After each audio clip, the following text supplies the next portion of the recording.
सारे बच्चे ध्यान दें। आज मैं कुछ इंपॉर्टेंट ऑब्जेक्टिव क्वेश्चन जो कि बायोलॉजी सब्जेक्ट का है उस पर चर्चा करूंगा और उद्देश्य यह है कि आप लोगों को एग्जाम में कुछ प्रॉफिट मिले।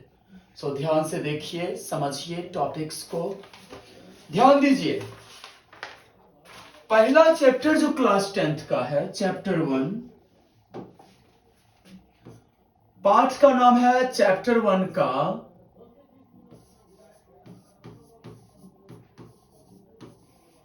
जैव प्रक्रम अर्थात पोषण। बस समझ गए। तो सबसे पहले तो आप लोग ये जान लीजिए कि हमारे आसपास जितनी सारी वस्तुएं, उन सारे वस्तु को दो टर्म में बांटा गया है, सजीव वस्तु, निर्जीव वस्तु। और जितने सजीव वस्तु हैं, उन सजीव वस्तु का एक सबसे इंपॉर्टेंट लक्षण है पोषण। ये पूरे चैप्टर में हम लोग इसी टॉपिक्स पर चर्चा करेंगे। बने रहिए मेरे साथ, बड़ा ही सुंदर टॉपिक्स है। सबसे पहले ध्यान दीजिए, जैव प्रक्रम किसे कहेंगे? पहला प्रश्न मेरे पास आता है, जैव प्रक्रम। हालांकि मैं ऑब्जेक्टिव पर ही काम करूंगा चैप्टर में, लेकिन कुछ कुछ टॉपिक्स को भी मैं डिक्लेयर कर दूं। वे सारी क्रियाएं जिनके द्वारा सजीव को अनुरक्षण प्राप्त होता, अर्थात उनके बॉडी को मेंटेनेंस प्राप्त होता, उन सारे प्रोसेस को मैं क्या कहूंगा? सम्मिलित रूप से जैव प्रक्रम। बात समझ गए? जैसे श्वसन, पोषण, उत्सर्जन, इन सारे प्रोसेस से क्या होता है? सजीव अपने बॉडी का मेंटेनेंस प्राप्त करता है। इन सबको मैं क्या कहूंगा? पोषण कहूंगा, सॉरी, जैव प्रक्रम कहूंगा। बस समझ गए? अब सबको पता है कि सजीव के शरीर की सबसे छोटी इकाई कोशिका कहलाती है। सजीवों के शरीर की सबसे छोटी इकाई, सबसे छोटी इकाई, इसको मैं कोशिका कहूंगा। इंग्लिश में सेल कहा जाता है। और पता है, कोशिका हमारा या आपका बॉडी जो है ना, या जो भी लिविंग थिंग्स है, चाहे छोटा सा अमीबा क्यों ना हो, एक कोशिकीय जीव, मैं उस पर भी चर्चा कर रहा हूं, तो उन सभी के शरीर का निर्माण कोशिका से हुआ है, सेल से हुआ है। बस समझ गए? इसका खोज 1665 ईस्वी में रॉबर्ट हुक, याद रखिएगा, रॉबर्ट हुक नामक वैज्ञानिक ने किया था। बस समझ गए? और कोशिका के बेस पर जीव दो प्रकार के होते हैं। नंबर 1 हो गया एक कोशिकीय। एक कोशिकीय जीव, यहां से भी ऑब्जेक्टिव आपको पूछ सकता है कि एक कोशिकीय जीव किसे कहेंगे? जिस जीव की बनावट सिर्फ एक कोशिका से हुआ, सिंगल सेल, उसे मैं एक कोशिकीय जीव कहूंगा। जैसे अमीबा, पैरामीशियम। बात समझ रहे हो ना? यहां से भी पूछ देगा कि अमीबा किस प्रकार का जीव है। ऑप्शन में एक कोशिकीय, बहुकोशिकीय दिया रहेगा। ठीक है। दूसरा है बहुकोशिकीय। नाम से ही इसका डिफिनेशन है। बहु माने बहुत, कोशिकीय माने कोशिका, अर्थात ऐसा जीव जिसके शरीर की बनावट बहुत ज्यादा, a large amount of cell, बहुत ज्यादा मात्रा में कोशिका आपस में मिल करके जब सजीव के शरीर का निर्माण करेगा, उसे मैं बहुकोशिकीय सजीव कहूंगा, ये जीव कहूंगा। ये टॉपिक्स को आप लोग समझ रहे हो? कोई डाउट नहीं? अब चलिए, पोषण क्या है? पोषण, ध्यान दीजिए, पोषण वह प्रक्रिया है जिसके द्वारा जीव क्या करता है? पोषक तत्व को ग्रहण करके उसका उपयोग करता है अपने लिए। बस समझ गए? और दूसरा ऑब्जेक्टिव आपसे पूछ देगा पोषण मुख्यतः कितने प्रकार के होते हैं।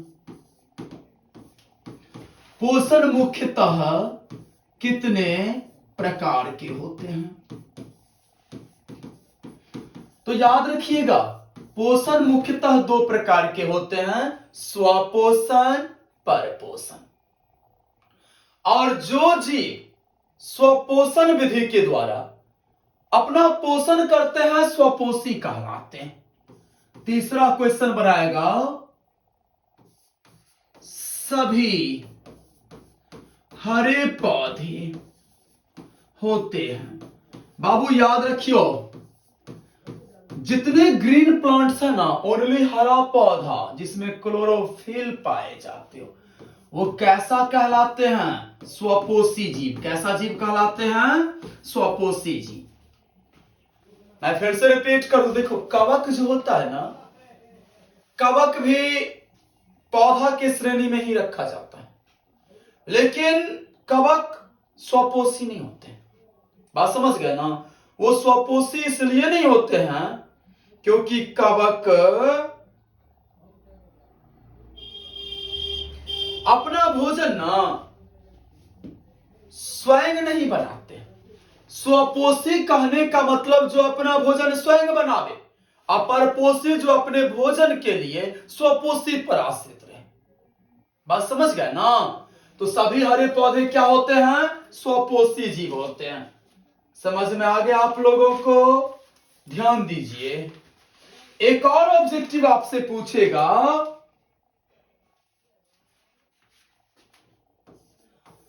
बहुकोशिकीय जीवों में। ध्यान दीजिएगा बहुत इंपॉर्टेंट ऑब्जेक्टिव पर मैं काम कर रहा हूं। बहुकोशिकीय जीवों में गैसों का आदान प्रदान किस प्रक्रम द्वारा होता है, किस प्रक्रम द्वारा होता है। तो याद रखिएगा उस प्रोसेस का नाम है विसरण। ठीक है। पांचवा प्रश्न इस चैप्टर से आपके पास रह सकता है, ध्यान दीजिएगा। पौधे हरे क्यों होते हैं, पौधे हरे क्यों होते हैं। तो याद रखिएगा बाबू पौधा में ना एक क्लोरोफिल नामक वर्णक पाया जाता है। बात समझ गए। इसी वर्णक के कारण जितने पेड़ पौधे होते हैं वो हरे होते हैं। 5 ऑब्जेक्टिव समझ में आ गया। चलिए 6 नंबर ऑब्जेक्टिव। ऑब्जेक्टिव नंबर 6 बनाएगा इस चैप्टर से आपको, ध्यान दीजिए। 6 नंबर ऑब्जेक्टिव ये बनाएगा बाबू, 1 सेकेंड। पेड़ आते हरे पौधे, हरे पौधे किस प्रक्रम के द्वारा अपना भोजन बनाते हैं। क्या कोई बता सकते हो। उस विधि का नाम है बाबू प्रकाश संश्लेषण। यहां से यह भी प्रश्न आपको पूछ सकता है कि प्रकाश संश्लेषण क्या है। हरे पौधे द्वारा भोजन बनाने का वह प्रोसेस जो सूर्य के प्रकाश और क्लोरोफिल की उपस्थिति में CO2 जल और खनिज लवण की सहायता से संपन्न होता है, उसे मैं क्या कहूंगा बाबू, प्रकाश संश्लेषण। कोई डाउट नहीं। तो स्वपोषण और परपोषण आप लोग समझे। पोषण की वह विधि जिसमें जीव अपना भोजन स्वयं संश्लेषित करे, जैसे हरे पौधे, उसे मैं स्वपोषण कहूंगा। बात समझ गए। और परपोषण में दूसरे पर डिपेंड रहेगा। अगला प्रश्न 7 नंबर बनाएगा, परपोषण कितने प्रकार के होते हैं, परपोषण कितने प्रकार के होते हैं। तो याद रखिएगा परपोषण मुख्यतः 3 प्रकार के होते हैं। पहला नाम है मृतजीवी पोषण, परजीवी पोषण और प्राणी संपोषण। ठीक है, ध्यान दीजिए। देखिए बाबू, कवक, बैक्टीरिया,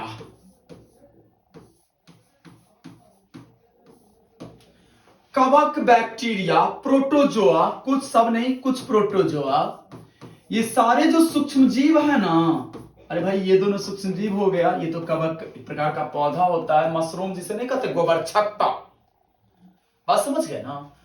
ये सब मृतजीवी पोषण करते हैं। कैसा पोषण? मृतजीवी। अब कहोगे सर जी आपने तो बताया नहीं मृतजीवी पोषण क्या होता है।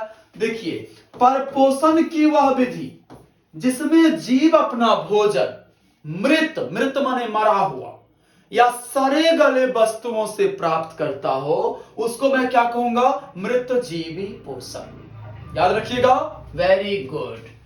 9 नंबर, तो यहां से आपको प्रश्न बना के पूछ देगा कि कवक किस प्रकार का पोषण करता है? मृतजीवी पोषण, याद रखिएगा। बस समझ गए? गुड।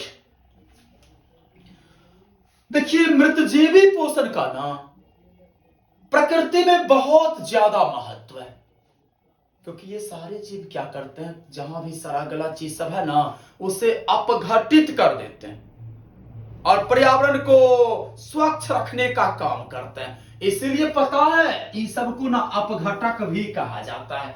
इस सब का एक और नाम याद रखिएगा, क्या नाम? अपघटक। अपघटक। कोई डाउट जा रहा है? नहीं ना? क्या आप लोग मेरे लेक्चर को समझ रहे हो? अगर समझ रहे हो तो कमेंट में हाँ जरूर कहिएगा। ध्यान दीजिए। अब मैं नेक्स्ट टर्म पर चर्चा करता हूं। दूसरा होता है परजीवी पोषण। 10 नंबर ऑब्जेक्टिव इससे क्या बनाएगा सो सुनिए। परजीवी पोषण हो गया ना ऐसा पोषण जिसमें जीव किसी दूसरे जीव के संपर्क में अस्थायी या अस्थायी रूप से रह करके अपना भोजन प्राप्त करे। बस समझे? एक परजीवी पौधा हो गया, परजीवी पौधा।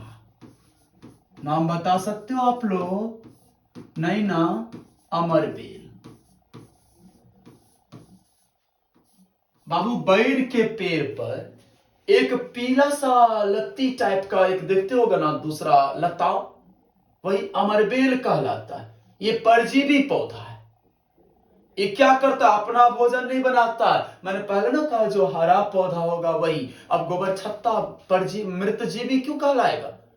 आपने गोबर छत्ता का कलर देखा है? कैसा होता है? सफेद। सफेद कलर होने का मतलब हो गया उसके पास क्लोरोफिल है ये नहीं है, और जिसके पास क्लोरोफिल नहीं होगा वो अपना भोजन स्वयं नहीं बना सकता है। बस समझ गए? अब क्लोरोफिल होना मतलब हरा होना। मैं हरा नहीं ना हूं, देखिए मैं हरा नहीं हूं। अगर मैं हरा रहता तो हमें भी क्लोरोफिल था। अरे भाई, हरा कपड़ा पहनने से हरा नहीं, मेरा बॉडी हरा। समझ रहे हैं ना आप लोग? चलिए, तो परजीवी पौधा का एग्जाम्पल हो गया अमरबेल। और अगर मैं जीव पर चर्चा करूं तो परजीवी जीव कौन सा होगा बुआ? नहीं पता भाई? खटमल भी है, खटमल। उसके बाद जू, जिसको हम लोग ढील कहते नहीं कहते हैं, ये सारे हो गए क्या? परजीवी। परजीवी जीव। माइंड में सेट? चलिए, अब चलिए तीसरा होता है प्राणी संपोषण। वैसा पोषण जिसमें प्राणी अपना भोजन ठोस या तरल रूप में जंतु के भोजन ग्रहण करने की विधि द्वारा प्राप्त करता है। बात समझ गए? अभी ध्यान दीजिएगा, ये तो सबको पता है कि प्रकाश संश्लेषण प्रक्रिया के द्वारा पेड़ पौधे क्या करते हैं? अपना भोजन बनाते हैं। अगर आपको प्रश्न पूछ दे कि प्रकाश संश्लेषण प्रक्रिया में उत्पाद के रूप में क्या बनता है, दूगो वर्ड याद रखें। पहले तो आप प्रकाश संश्लेषण का देखिए इक्वेशन क्या बनेगा, 6CO2 प्लस 12H2 ले लिया, और ये दोनों चीज सनलाइट और क्लोरोफिल,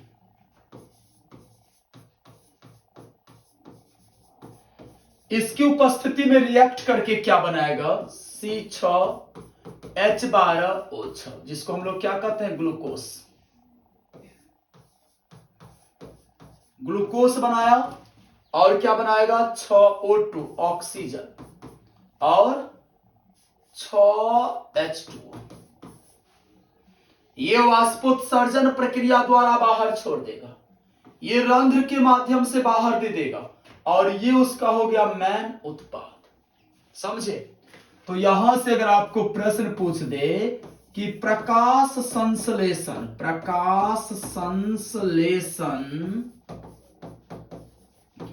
प्रक्रिया द्वारा उत्पाद के रूप में कौन पदार्थ बनता है, तो क्या जवाब दोगे, ग्लूकोज या ग्लूकोज उत्पाद। और यही अगर कह देगा कि प्रकाश संश्लेषण, ध्यान रखिएगा, प्रकाश संश्लेषण प्रक्रिया में उपोत्पाद के रूप में क्या बनता है, ऑक्सीजन। बस समझ गए, ये एक्स्ट्रा चीज बन गया जो हम लोगों के लिए उपयोगी है। बस समझ गए, कोई डाउट आप लोग को? अगला चलिए बाबू, अगला प्रश्न आपसे पूछ सकता है, ध्यान दीजिएगा, पेड़ पौधा में प्रकाश संश्लेषी अंग किसे कहते हैं, तो प्रकाश संश्लेषी अंग हो गया बुआ हरित लवक, जिसको क्लोरोफिल कहते हैं, हरित लवक। इसे प्रकाश संश्लेषी अंग भी कहा जाता है और क्लोरोफिल भी कहा जाता है। अगला बनाएगा प्रकाश संश्लेषी अंगक, प्रकाश संश्लेषी अंगक। अंगक कहने का मतलब अंग का समूह, अर्थात वैसा जगह जहां ये हरित लवक पाया जाता हो। कहां पाया जाता है बाबू, पत्ती में। तो पेड़ पौधा का जो पत्तियां है ना, वो प्रकाश संश्लेषी अंगक कहलाएगी। और प्रकाश संश्लेषी अंग हरित लवक। कई बार बच्चे इस दोनों प्रश्न में ना टोटली कंफ्यूज हो जाते हैं, क्या करो, प्रकाश संश्लेषी अंग पूछा, हरित लवक करूं कि पत्ती कर दूं। पॉइंट समझ गए आप लोग? चलिए 16 नंबर प्रश्न, पेड़ पौधा जो है ना, ध्यान दीजिए, पेड़ पौधा के पत्तियों में कई सारे छोटे छोटे छिद्र पाए जाने वाले सूक्ष्म छिद्र को क्या कहते हैं?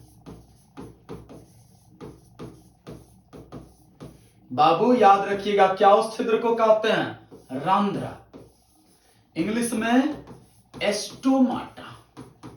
और एक बात पता है, उस रंध्र पर नियंत्रण करता है गार्ड से।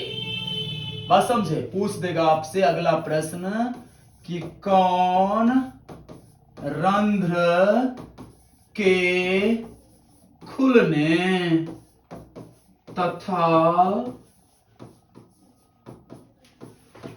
बंद होने का नियंत्रण करता है, उसका नाम क्या है बुआ? One second, I miss, guard cell या रक्षी कोशिका। तेरी माफ कीजिएगा मुझे, गार्ड सेल, या मैं क्या इसे बोलूं? रक्षी कोशिका।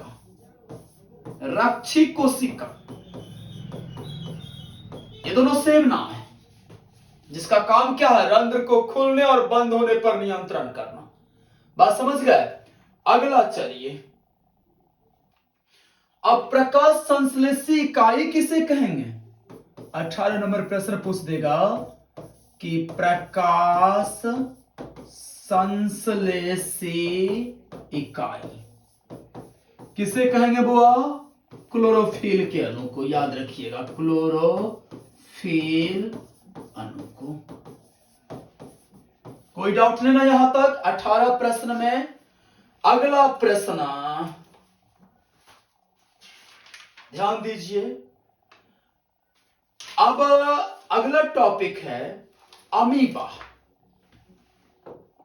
जिस पर मैं अगले वीडियो में अमीबा पर लेक्चर, याद रखिएगा, लेक्चर 2 में बायोलॉजी में, लेक्चर 2 में मैं अमीबा पर लेक्चर यहां से स्टार्ट करूंगा।